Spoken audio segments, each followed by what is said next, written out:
Good evening, good afternoon. Welcome back to High Top Sports Oregon. I'm Cody the Professor and Derek the Duck. And boy, oh boy, it is recruiting season. You know, we're not saying that it's going to happen, but there is a little bit of smoke of Ducks possibly losing five-star wide receiver Dallas Wilson. Um, but first, I want to thank our proud sponsors, BetUS. Go ahead, check them out at betus.com for all your gambling needs.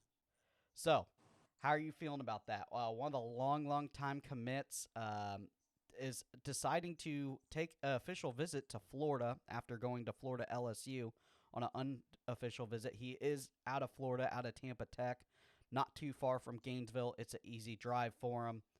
A couple articles after the game, but how are you feeling with his recruitment right now? And then we will go ahead and go over the article. Yeah, for sure. So, I mean, Dallas Wilson, if you're an Oregon fan, this is something you're not unfamiliar with. This is something we've been dealing with Florida, Miami, Florida State. Georgia tried getting him in for a bit. Texas tried making their move for a while. So, this is not uncharted territory for the Ducks to, have a little pressure behind their five-star commit. It's kind of something what you're signing up for when you get a five-star. It's going to happen. I don't think any college coach in the country sees a five-star commit somewhere and they think, oh, all right, well, we're shutting her down. It's time to ramp it up. Um, it does bode well for teams like Florida, and I know Miami's still in the picture as well for Dallas. That they are closer to home. He is, as you mentioned, he is a longtime Oregon commit. I think he's been committed for about a year and a half now to the Ducks. Mm-hmm. And has held pretty firm on that so far. In terms of the OF, I'm not super concerned about the official visit, just in the regards of you kind of knew what was going to happen. I also have a feeling this is probably not the last one we're going to see. I wouldn't be surprised necessarily to see like a very last minute, before signing day, maybe before the playoffs, whatever the case is, with Miami, try to get him back on campus there one more time. Um, so in terms of that, it's that just kind of comes with the territory. In terms of my confidence, I'd say it's exactly where it was this summer. Dallas is one where I said this recruitment is going to come right down to their wire. We know this especially is going to happen when you're taking a cross country commit. If he's out of Oregon, I feel a lot better about the situation, even California. But being out of Florida, that's not necessarily somewhere Oregon has a very strong pipeline coming out of. So it would be a big win to secure his commitment. But I think, Duck fans, they need to rest a little easier. I think it helps soften the blow and a little bit of the anxiety knowing that you do have a Decorian Moore who has been very, very solid to Oregon, has made that very, very vocal over the last couple of weeks. Has said, he's not really interested in anything else going on there. So it makes you feel good about that one, that you have a good chance of signing him. However, it's always a little concerning when, you have one of those five stars visiting elsewhere, just kind of waiting for that Hayes Fawcett, cryptic tweet saying there's a big flip coming and you just hope and pray you're not on the other side of it. Let's talk a little bit about Dallas real fast. Five-star, number 4 wide receiver, 19 in the nation, 6'3", 195, out of Florida, playing at Tampa Tech. Very coveted. He is a guy that can stretch the field, and I'm gonna say this. Uh, Oregon fans, you look up and you say, "UF, what is going on?" Well, I think the biggest problem with Oregon right now is that DG is the quarterback. It's not a problem, but DG is the quarterback. So you're not getting all the flashy and hype about Moore because he's obviously backup. And DJ Lagway is lighting it up as a freshman and dropping huge, 50, 60-yard bombs to wide receivers, and it just looks good to a wide receiver. They and these high school kids, they just, they're looking at the now. They see Elijah Badger streaking down the field for a 50-yard bomb, and they're like, "Yeah, I'm going to be that guy next year because Elijah's going to the league. I can be him." And it's quoted in this article that I pulled up. Um, Lagway seems like a team player. He put the team on his back. Uh, he's the real deal. He drove him down the field. He's a guy I would like to play with possibly. Coach Napier and Billy G, the wide receiver coach, were telling me about Elijah Badger. Wilson said of Badger's play. They said that that's what they need at the X position, and that I can come in and be the same guy. He compared me to Julio Jones and Amari Cooper, both elite wide receivers that Coach Billy has has coached. So there's a little bit of smoke there. I think it's exciting to have like a very young, high caliber quarterback. Now Dante Moore was what, the number 2 quarterback 2 years ago, but he's not the new flashy toy, right? He's not getting the Hayes graphic drops. Oh my gosh, look what Lagway did, and Lagway is definitely the flashy toy right now. So it's concerning if you're a Duck fan. But you do if there was a position that you could drop one a 5-star, it's definitely wide receiver. It's not going to make or break the program. It's not an offensive tackle. It's not an edge player. It's not a guy like that you kind of have to have every single year. And you guys got studs coming out the wazoo of wide receivers coming in 2025 and 2026. So it's one of those things where it is very interesting to see after one visit. Obviously, a heck of a visit during the LSU game. That place was absolutely rowdy. But let's go ahead and do a little bit of gambling. We're going to go check out BetUS at betus.com. Go check them out. Right now with the code YouTube150, you get 150% back on your first deposit, 125 on your second deposit, up to $2,000. We got Indiana and Ohio State, 13 points. I'm gonna take the 13 points with Indiana. I know, and I'm gonna double down. I'm going Indiana money line, and I'm gonna go the over of 52. I'm going the trifecta Indiana. I think that that Kurt Signetti has got that team humming, and I'd kind of like to see Ohio State just absolutely shit the bed. Can you imagine the message boards if they lose to IU? Oh man, it would be glorious. The unofficial Big Ten semifinal right here. See who gets their chance at the shoe. Indiana, who was what 3-9 last year, going in there and playing spoiler. It would be glorious. Um, I'm also going to take the over. I think we're going to see quite a few points scored in this game. Ohio State's a team who they could, regardless of who the defense is, they can put up 40 by themselves. And Yep. Indiana, they're disciplined enough where they're going to be putting points on the board as well. I like the over in that one.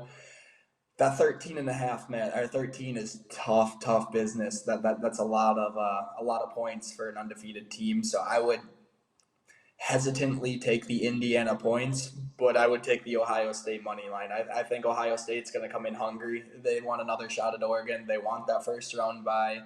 I think they're going to come out playing like they really want this thing. And, that's not to say Indiana won't do the same, but I do think Ohio State is a vastly more skilled team. Now, what product comes out on the field, that's yet to be seen. But Ohio State, realistically, on paper, they should win this game. Yeah, it's gonna be interesting. So for a Duck fan, this is lining you up with who you're gonna play. Obviously, Indiana or Ohio State. Who would you rather face in the Big Ten championship?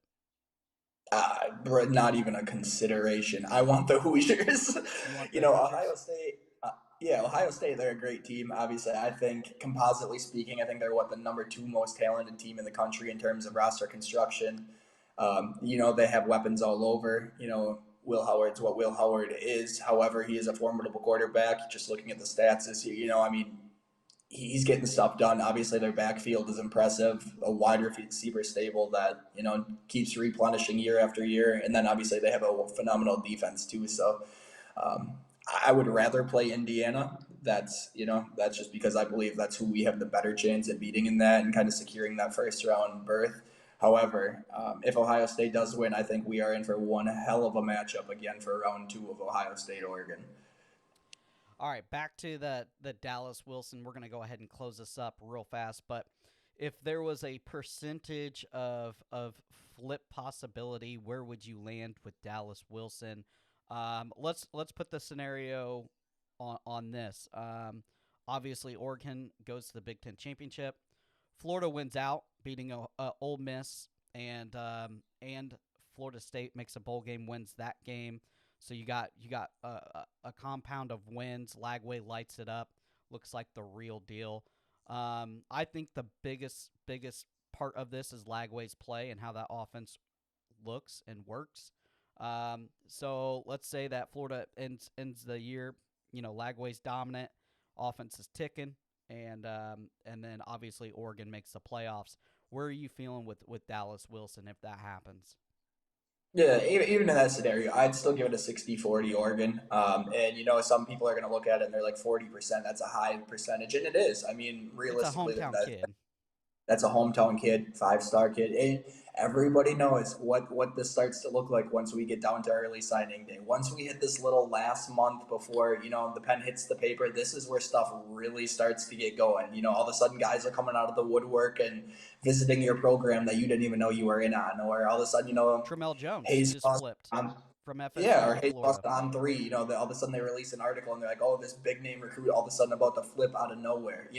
For an Oregon fan, that's kind of how it happened for Mateo Uyunglele. He was widely considered a USC lock at early signing day.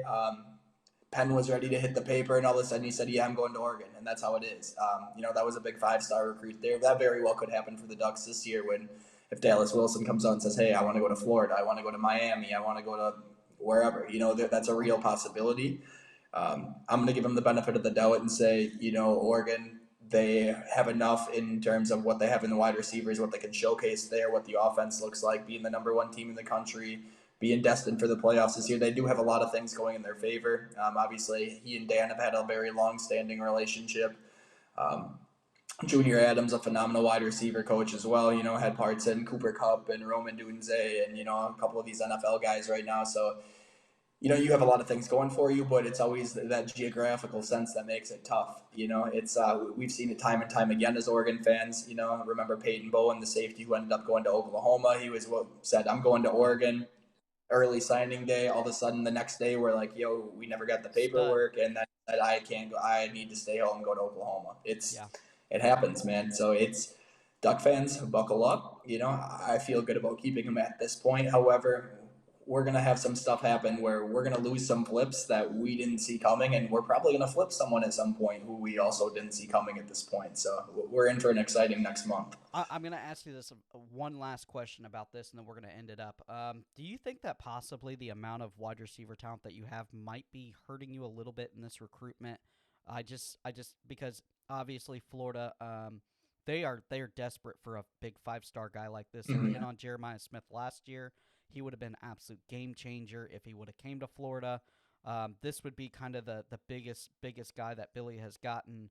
Um, uh, 5-star. I know we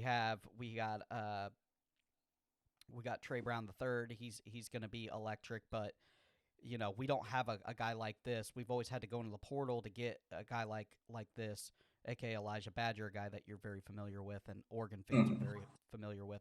Do you think that's hurting you maybe a little bit that he knows he can go in day one and get playing time? Yeah, I mean, in a sense, I would say yes. Just because if you're just kind of, and mind you, this is just forecasting out. There's a lot of moving pieces to be seen, but I mean, next year, say DeCorian Moore ends up signing, right? Let's be real. Number one to number two wide receiver, depending on where you're looking in this year's class, we know what that looks like, right? Evan Stewart, all of a sudden the belief is that he's coming back for his senior year. That would be a massive piece coming back. You do lose guys like Trayshawn Holden, Taz Johnson, Gary Bryant. I understand that, but then behind that, former 5-star Jury and Dickey, he's going to play a role into that. Kyler Casper, who's a 6'6" wide receiver. He started playing earlier this year. Has been hurt for the vast majority of the second half of the season. Probably going to get some reps too. And then that's not even considering what we're going to do in the portal. I mean, you just take a look at the first 2 years of Dan in the portal. He's pulled in guys like Trayshawn Holden, Gary Bryant, Tez Johnson last year, obviously bringing in an Evan Stewart. So it's like, and neither of those were classes where you looked at the wide receiver position. You said, we need somebody. You knew you had people. It's just, it's kind of that belief that if you keep building roster talent, you're going to get better. So I think it does hurt in a sense just because he understands that he can go to Florida and be the guy, or you can go to Oregon and be a guy. And Yeah, maybe you can be the guy. That's not to say he doesn't have that ability. We obviously don't know how this is going to play out, but you obviously give yourself a better chance to be that staple, that cornerstone piece in a Florida offense right now than you do in Oregon offense, just based off roster construction as we stand right here today. for sure, for sure. All right, guys, buckle up. We will keep our ears to the ground on any other flips happening. And this is not this is not 100%. This is he went to Florida to the LSU game, got caught up in the atmosphere, loved it. Has had, he's a hometown kid. It'll be easy for his parents to get there, and grandparents and stuff like that. That's the biggest concern with Oregon. But we will see you guys later. We'll keep our ears to the ground for any commits, any flips, anything to happen, and then you guys are gonna be on a bye week, so we might drop an episode just to keep you guys enthused. But I'm Cody the Professor. We got Derek the Duck. We are powered by BetUS. This whole video is powered by BetUS, and we will see you later.